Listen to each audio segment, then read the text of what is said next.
मैं Mukesh Kumar class 11th के chemistry के सभी स्टूडेंट्स का अपने इस YouTube channel Mukesh chemistry lectures पर वेलकम करता हूं। बच्चों, आज के इस छोटे से लेक्चर में जो टॉपिक मैं आपको बताने जा रहा हूं उसका नाम है ऑक्सीकरण संख्या और संयोजकता में अंतर। It means difference between oxidation number and valency. तो बच्चों, इस डिफरेंस को समझने के लिए और इसका नोट्स अपनी कॉपी में लिखने के लिए आप अपनी कॉपी और पेन के साथ रेडी हो जाएं। तो बच्चों, अब आते हैं इसके डिफरेंस पर। सबसे पहले ऑक्सीकरण संख्या की बात करते हैं। बच्चों, ऑक्सीकरण संख्या की कॉन्सेप्ट है यौगिक के किसी परमाणु पर उपस्थित धन या ऋण आवेशों की संख्या। यौगिक के किसी परमाणु पर उपस्थित धन या ऋण आवेशों की संख्या। तो पहला डिफरेंस ऑक्सीकरण संख्या में हम लिखेंगे यौगिक के किसी परमाणु पर उपस्थित धन या ऋण आवेशों की संख्या, यानी कि यह यौगिक के परमाणु पर उपस्थित धन या ऋण आवेशों की संख्या है। जब संयोजकता की बात करते हैं तो बच्चों, जो संयोजकता होती है वो तत्व की संयोजन क्षमता को प्रदर्शित करती है। किसको? संयोजन क्षमता को प्रदर्शित करती है। बच्चों, आपका जो चैप्टर है केमिकल बॉन्डिंग, उसमें संयोजकता की कॉन्सेप्ट आपको अच्छे ढंग से मैं एक्सप्लेन करूंगा। यहां पर केवल और केवल इसके बारे में थोड़ा इंट्रोडक्शन है। तो बच्चों, संयोजकता तत्व की संयोजन क्षमता को प्रदर्शित करती है और इसे प्लस या माइनस चिन्ह नहीं दिया जाता है। अब आगे बढ़ते हैं बच्चों। जो आपकी ऑक्सीकरण संख्या होती है तत्व की, वो यौगिक के साथ परिवर्तनीय होती है। जैसे मैं आपको रूल्स में बताता हूं कि ऑक्सीजन की ऑक्सीकरण संख्या प्रायः -2 होती है, लेकिन पेरोक्साइडों में इसकी ऑक्सीकरण संख्या -1 होती है और सुपर ऑक्साइडों में इसकी ऑक्सीकरण संख्या -1/2 होती है और OF2 में इसकी ऑक्सीकरण संख्या +2 होती है। कहने का मतलब है कि यौगिक के साथ तत्व या परमाणु की ऑक्सीकरण संख्या परिवर्तनीय होती है।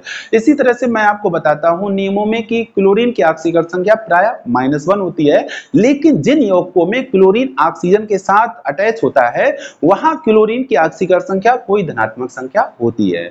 तो मेरे कहने का मतलब है कि ऑक्सीकरण संख्या जो होती है वो यौगिक के साथ परिवर्तनीय होती है। कहने का मतलब है कि इसके मान यौगिक के साथ परिवर्तनीय होते हैं।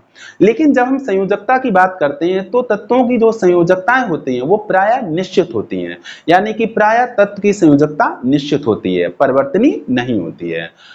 अब बच्चों, आगे जब बढ़ते हैं ऑक्सीकरण संख्या में, तो ऑक्सीकरण संख्या जो है ये भिन्नात्मक या ऋणात्मक हो सकती है। लेकिन बच्चों, जो संयोजकता होती है वो कभी भी भिन्नात्मक या ऋणात्मक नहीं होती है, बल्कि सदैव धन पूर्ण संख्या होती है। अब बच्चों, आगे बढ़ते हैं तो आगे आपको ये बताया जाता है कि ऑक्सीकरण संख्या शून्य भी हो सकती है, यानी कि किसी यौगिक में परमाणु की ऑक्सीकरण संख्या का मान 0 भी हो सकता है। लेकिन बच्चों, जो संयोजकता होती है वो संयोजकता अक्रिय गैस तत्वों को छोड़ करके अन्य तत्वों या परमाणुओं की जो संयोजकता है वो 0 नहीं होती है।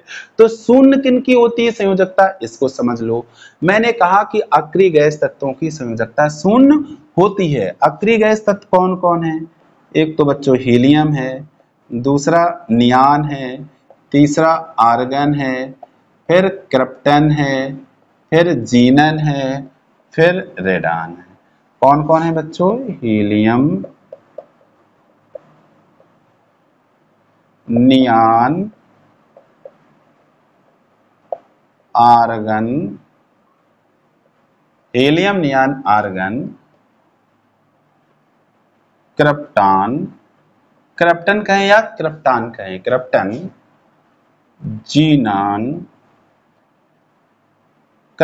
जीनान और रेडान।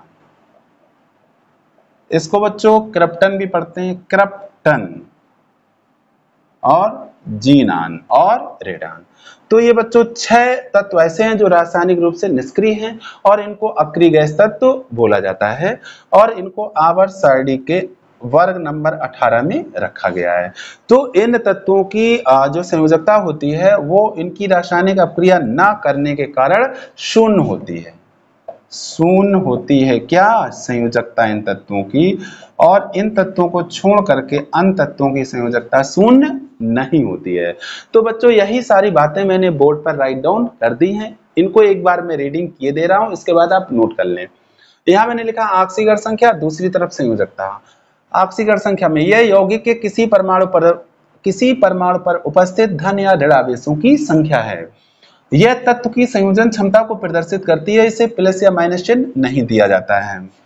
आक्सीकर संख्या में इसके मान यौगिक के साथ परिवर्तनीय होते हैं। संयोजकता में प्रायः इसका मान किसी तत्व के लिए निश्चित होता है। आक्सीकर संख्या में यह भिन्नात्मक या ऋणात्मक हो सकती है। संयोजकता यह सदैव धनपूर्ण संख्या होती है। आक्सीकर संख्या में यह शून्य भी हो सकती है। संयोजकता में अक्रिय गैसों को छोड़कर इसका मान शून्य नहीं होता है। तो बच्चों अब आप इसका स्क्रीनशॉट लेके अपनी कॉपी में से नोट करें। अब बच्चों इस छोटे से लेक्चर वीडियो को यहीं पे समाप्त करते हैं। बच्चों ये छोटा सा लेक्चर वीडियो बनाने का उद्देश्य बस यही था कि आपको आक्सीकर संख्या और संयोजकता में जो अंतर है वो क्लियर करा दूं, ताकि आपका ये जो क्वेश्चन है 11th का ये अच्छे ढंग से तैयार हो जाए। तो बच्चों अगर आपको ये छोटा सा लेक्चर वीडियो समझ में आया है तो आप लेक्चर वीडियो को लाइक और शेयर जरूर कर दें, और अगर अभी तक आपने चैनल सब्सक्राइब नहीं किया है तो इसको भी सब्सक्राइब कर लें। Thank you so much.